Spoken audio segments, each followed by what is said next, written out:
So we start off by opening Microsoft Word, and of course it is going to be a blank page because it's a new document that we've opened. We want to check the layout to make sure that it is the right orientation. So you can see it's highlighted here in blue. That's portrait. We don't want it to be landscape. We want the size to be A4.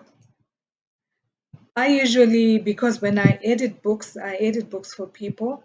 So I always ask them to be A4 size, to make sure it's A4 size, because when I charge them, I'm charging according to the A4 size, how many pages according to A4 size. So I think that's just the standard really for everybody, A4.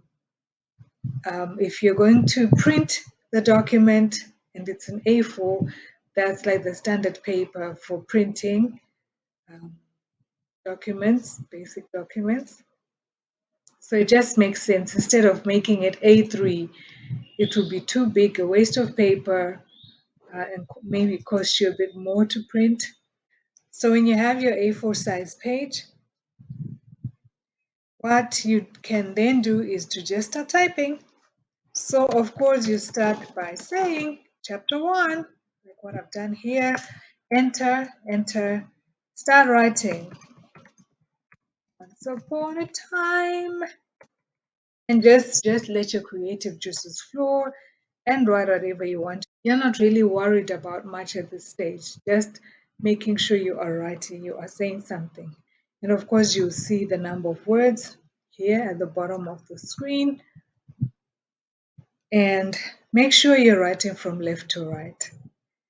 I think it would actually be harder for you to write from right to left in MS Word. You'd have to press tab maybe, and then, but still, I just try to write something. It just goes from left to right. I know somebody, I'm saying this because I know somebody who wanted me to edit her book, but she had it handwritten and she had written it from right to left, and it was in English. So I couldn't do that. They had to really write it properly. She said, I'm more creative when I write from right to left, which I just didn't understand. It puts too much work on the editor. So you need to make the editor's life easier, left to right, depending on the language you're writing. I think when you're writing Hebrew, it's right to left. So, I mean, in English, we all know we write from left to right. We don't write up and down. So don't try any funny tricks. If you're going to do that, if that's how you get creative, make sure when you do send the book to the editor, you've typed it in the correct way. You have retyped it in the correct way. You can write whichever direction you want, but make sure when you get it to the editor, it is from left to right. So, if you want to find something in your book, let's say you've written a lot of words. Let's look at a different template. This template. So what you do, and before I move on, so how did I get these pages to share two pages on the same screen?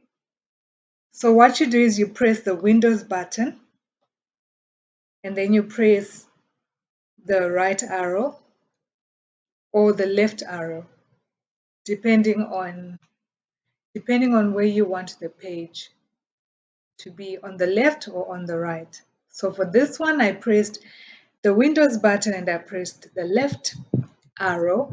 For this, the document, the blank one or the one with the 6 words, I pressed the Windows button and I pressed the right button. So I'd done that before I recorded. So you can see I have a sample book here, which is 11,000 words. So let's say you want to find something. We are in chapter 1. I think I actually need to zoom out.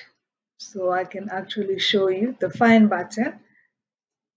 Click find, this navigation panel shows up. So we want to find chapter 2. You do that, you see it goes there. If it doesn't do that automatically, you just put your cursor here and you press enter.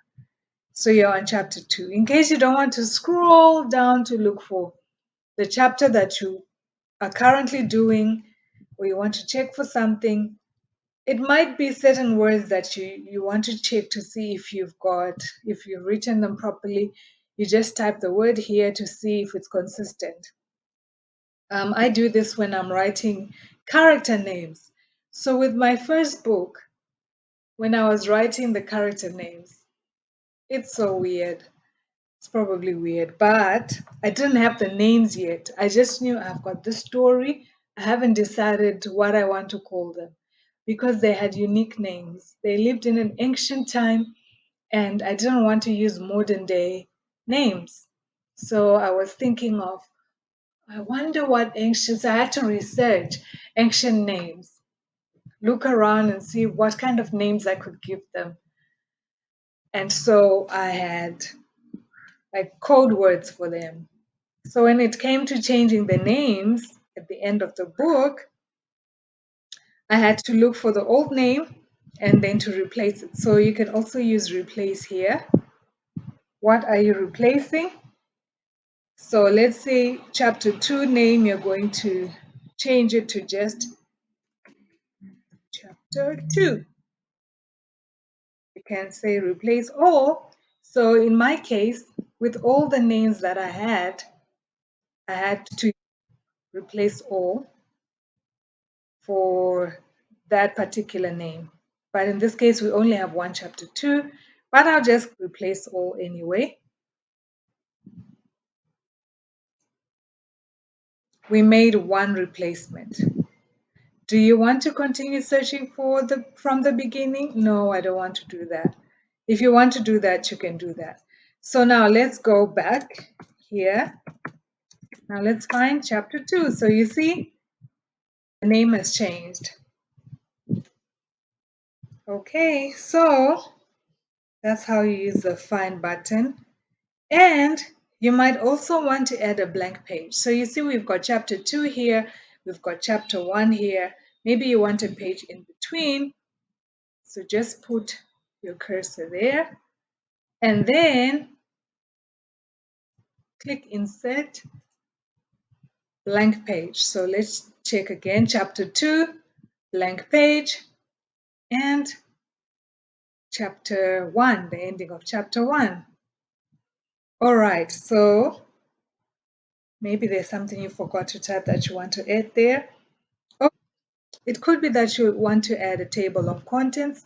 Of course, you won't add your table of contents between chapter 2 and chapter 1, but just to illustrate how you add it, I'll just add it there. So you go to, first of all, you need to mark which text. You have to mark which text you want to add to the table of contents. So you highlight chapter 1 and you go to reference and you click add text. So this is level 1. Add this to level 1. It's already been added even though you can't see it. Let's go to chapter 2. So we highlight it.